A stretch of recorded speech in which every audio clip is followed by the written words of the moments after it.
Hello, this is Evergo and I'm Alan. Today, very prosaic, but I want to try metal casting. Now I've already had a bit of a go and they turned out like this, really bad. Now I have made up some better sand. Unfortunately, my Sandcasting flask, which is this thing, or half of it, this would be the drag, is made of really nicely finished pine. The nice finish is a problem because the sand doesn't grip nicely to slicks nice finishes. I tried to do something about this with some saw cuts along the inside. They're too narrow, too small. So the plan is for today, take some thin stock here and gun staple it on the inside, or cut it to length first and then gun staple it on the inside to provide some more surface area for the sand to grip onto when I try ramming it. First though, clearing my only working surface. Stop laughing. Now what you're currently looking at is pretty much my only working surface. In the background you may be seeing this pool table, which is covering up the actual workbench. And there is a desk there, which is useful for keeping reasonably delicate things. Like a 35 kilo surface plates, great big belt sander, the usual things. As it stands, my main work area, sad as it is a board across two sawhorses, which is currently taken up by my moulding bench. Stop laughing. So before I can bring over the chop saw, I need to move this. So back into it. There's a bucket just below it that I'm shoveling this into, and I know from past experience that all the sand will fit nicely into this one bucket. Get into metalwork, they said. It'll be fun, they said. They never mentioned shoveling sand or doing woodwork. Why do I do this to myself?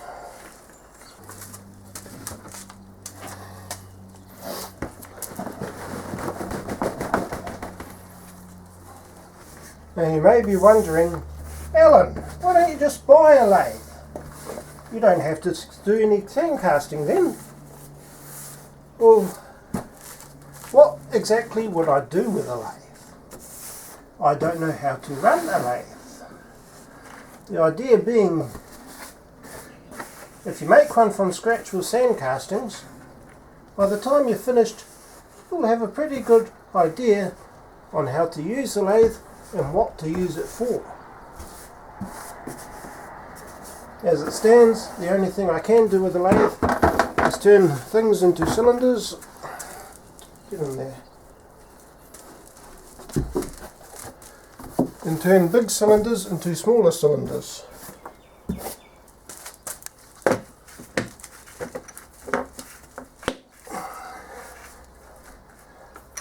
Right. And the lid goes back on the moulding bench, otherwise known as a plastic container that's meant to go under your bed.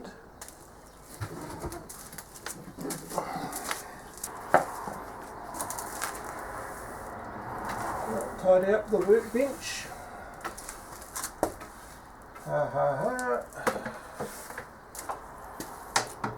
And yes, I would dearly love to be able to bolt this down to something and give it a permanent home. But where? There is nowhere. So we just have to live with what we got.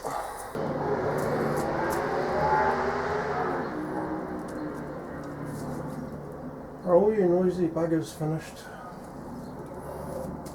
Now one nice thing about this being woodwork I don't have to care about accuracy. Not yet, at least.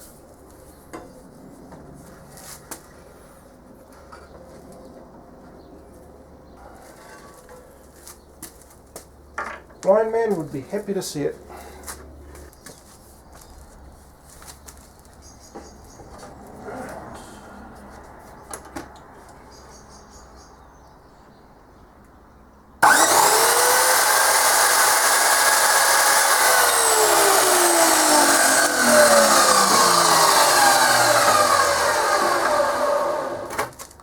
Bugger me, I forgot how loud that is. Earmuff time.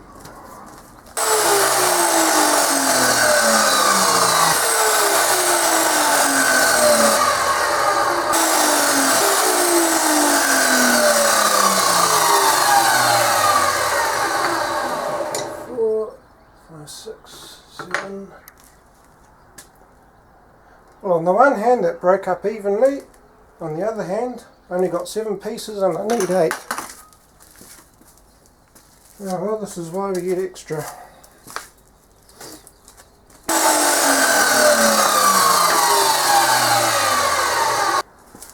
And now we put the chop saw away, because, you know, if I leave it there I won't have any room to work. I do have a table saw mounted on a little cabinet right behind the camera, but you know, there's a saw blade in the middle of it. In case you're wondering, the chop saw was inherited from Dad, along with most of my tools. The air compressor I'm about to use, right there, hopefully you can see that.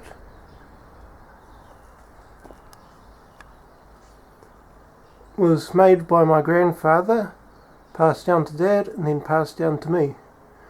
I probably need to strip apart the head and give it a good clean and service, but for now it works.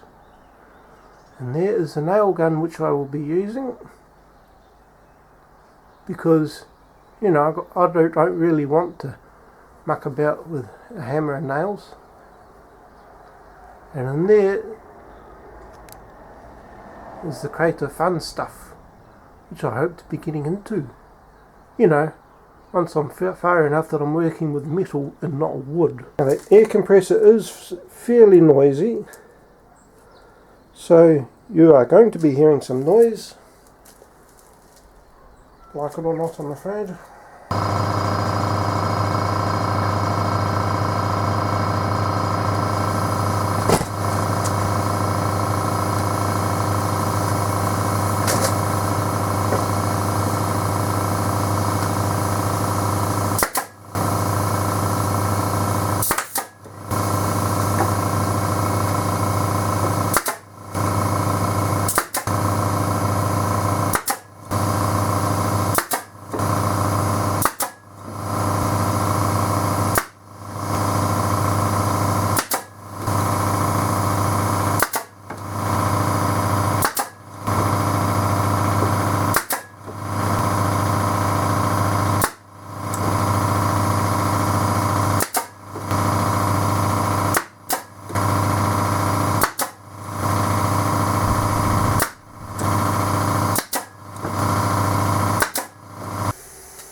So,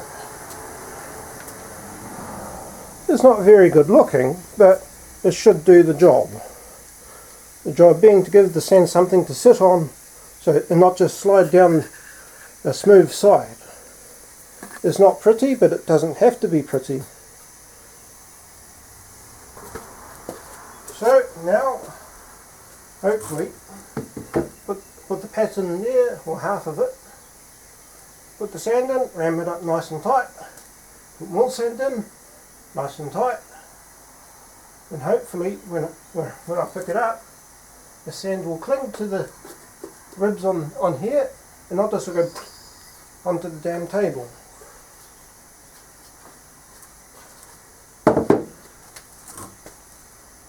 I reckon I've done enough for a mellow puff. That hissing that you can hear, by the way,